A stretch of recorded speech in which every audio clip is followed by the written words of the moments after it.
Today we're going to talk about 10 big books that I'm very excited to read. Some of them I have partly read, others I haven't opened at all. I'm very excited to share these with you. Let me know what big books you are eyeballing at the moment, what books are on your TBR, and are you going to sink your teeth into these behemoths anytime soon? Let's dive into it together.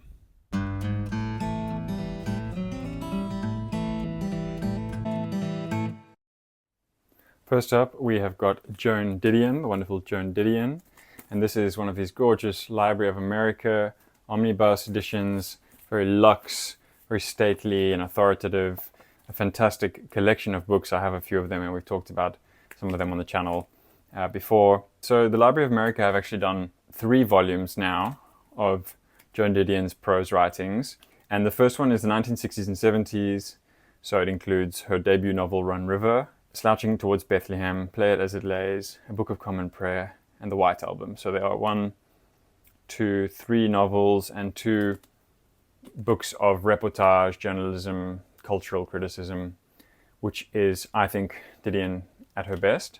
Now, I have read more than half of this. So I've read her debut novel, Run River, which is, it's a pretty impressive debut. It's a story of kind of petulant and conceited, spoiled Valley and like California kids, and the sort of infighting and social climbing and backbiting of the California, old settler families and their sort of, marrying arranged marriages for money and family politics and the devastations of trying to maintain an outward reputation at all costs, and what the disfiguring impact that has on the kind of private lives of the individuals within families. Then Slouching Towards Bethlehem is her first collection of deadline prose, reportage, investigative journalism, and that is really Didion, like I said, at the kind of acme of her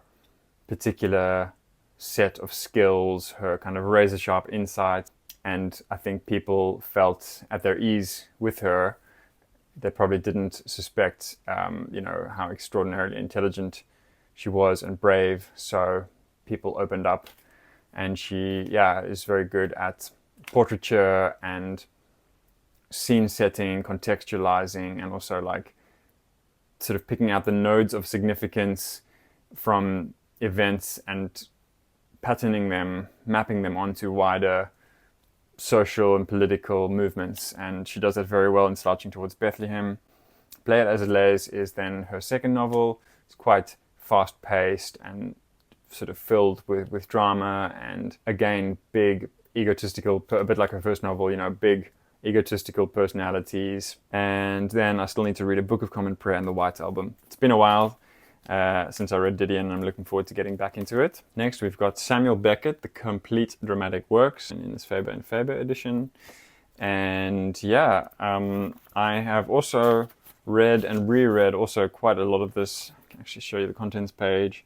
So like 2 ticks is reread, so I've reread Waiting for Godot, and a couple of others, but in total, I'm about 40% of the way through. Beckett was a part of the kind of avant-garde of the stage in the mid-20th century, the kind of late modernists, and very influential. Obviously, Waiting for Godot is his masterwork of the stage. He also wrote quite experimental novels. Krapp's Last Tape is really amazing, and some of these other shorter plays are very, very impactful, especially for how micro scale they are. 1-act plays, empty stage, very spare and bare and stripped down, but with a lot of emotive and psychological force. I think we can kind of put him in a similar categorization to somebody like Kafka, who we talk about a lot on this channel as well. He's brilliant, but not pleasant to read. It feels cramped, it feels claustrophobic, it feels disconcerting, uncanny, defamiliarizing. I think I'm ready to plunge back into the compressed and nightmarish hellscapes of Beckett's dramatic works. Next, I've got The Fraud by Zadie Smith. This is her latest novel, beautiful hardcover edition from Hamish Hamilton.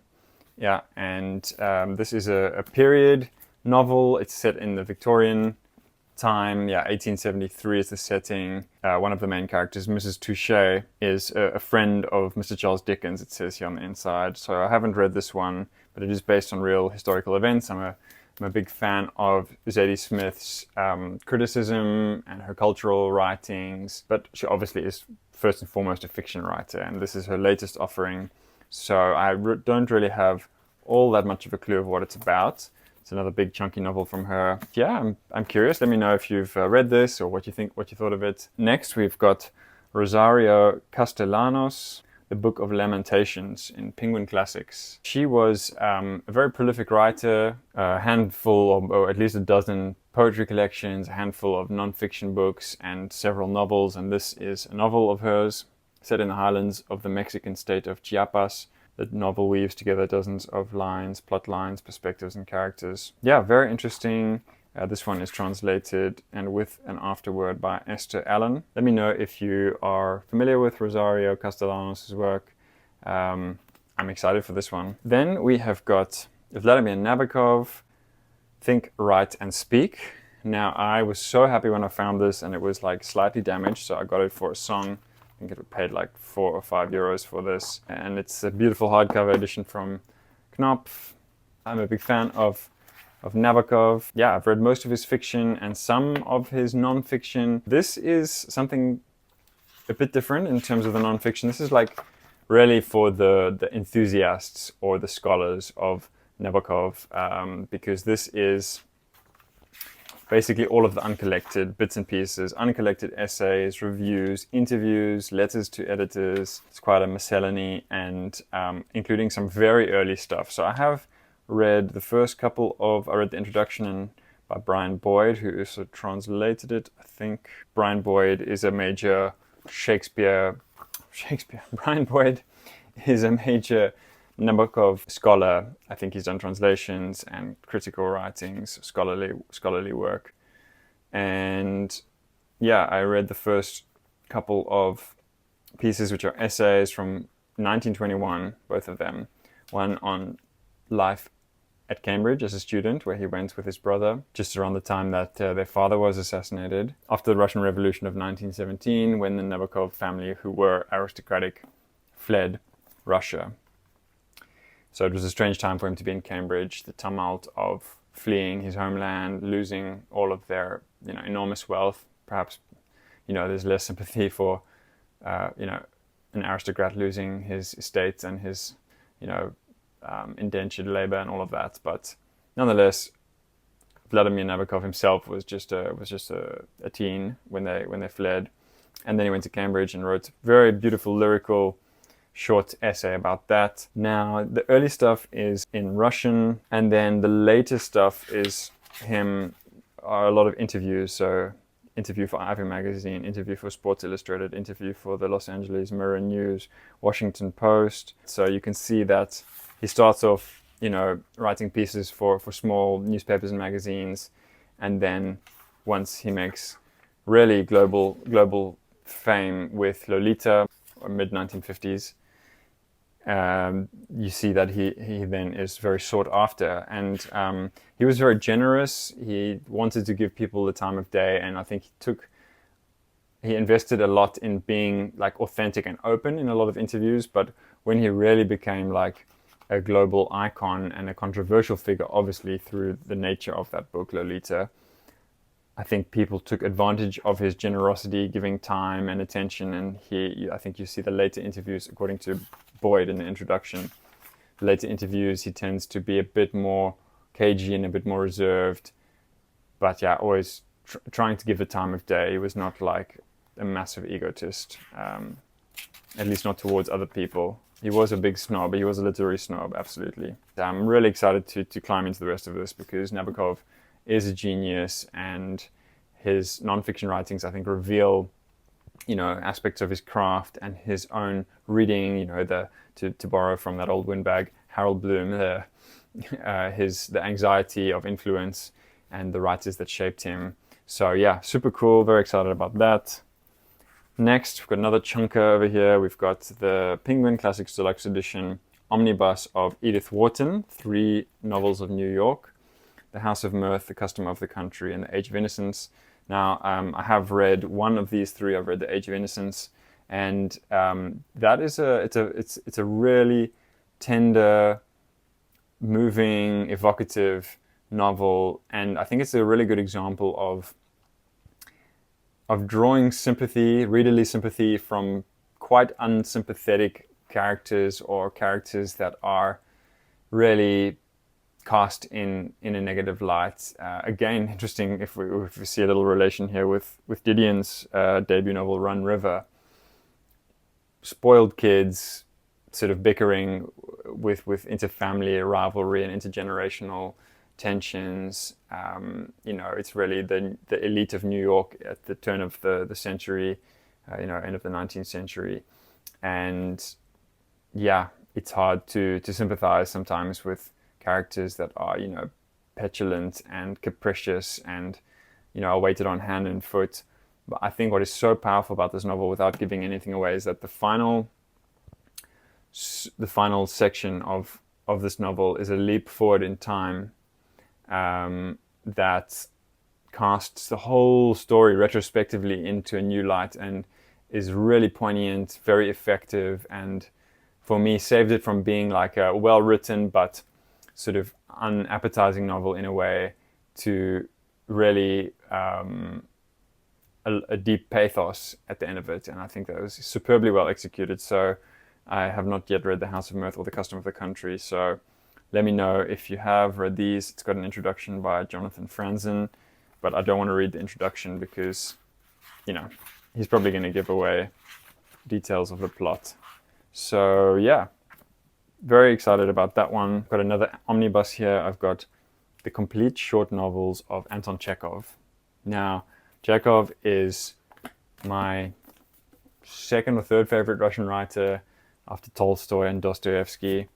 And I've read most of his short stories, but what a lot of people don't realize, I think, I don't hear it talked about much, is that he wrote these 5 novellas. Now, of course, we can debate about, and there are debates about whether these are long stories or novellas, but I think in today's time with our, very short attention spans, I think, 100 to 125 pages constitutes a novella. Let me know what you guys think about that. We've got The Step, The Duel, The Story of an Unknown Man, 3 Years, and My Life. So 5 stories, all more than 100 pages long in this beautiful Everyman's Library edition. I've had this for a couple of years. I can see on the back here, 2021 I bought it and just haven't got around to it, but I'm very excited about it. It's really reliable translators here, Richard Pevier and Larissa Volokonsky. They're quite a power couple of the translating world. Right, so we've got 3 left here, and they're all pretty big. They're all probably north of 800 pages. I've got a critical biography of James Joyce by Richard Ellman. Now, Ellman was a renowned critic in his day and a literary biographer of the highest order, just based on his reputation and on the bits and pieces of his that I've read. This one has some great photos that are, perhaps less circulated than, the basic kind of, head and shoulder portraits that we have of Joyce. Fascinating figure, of course, and, probably get a deep psychological reading of his relationship with his wife, Nora Barnacle. What a name. The peripatetic, itinerant ramblings around Europe, Italy, Paris, of course. And I expect deep, close readings of all of his major works. So yeah, it had to be a big, hefty time, doorstopper of a thing, and super excited about this. Let me know if you have read this one. But this big, old, kind of stodgy but reliable hardcover omnibus of Graham Greene, and this is the Book Club Association of London. It's long out of print. I've got a couple of these. I've shown this one, I think, at least once on the channel before, but it is a big, heavy thing of 800 plus pages, and it has 6 novels. We've got Brighton Rock, The End of the Affair, It's a Battlefield, England Made Me, The Ministry of Fear, and Our Man in Havana. So I've read Brighton Rock, It's a Battlefield, and Our Man in Havana. The End of the Affair is the biggest lacuna in my reading of Greene. I've read, a dozen at least of his books, and some of his lesser works, most of his major works, but I have not read The End of the Affair. So I know that it's probably the acme of his body of work in many people's eyes. So it's about time I got back to Greene. It's been at least 6 months probably since I read Greene. The Our Man in Havana is also one of his major works.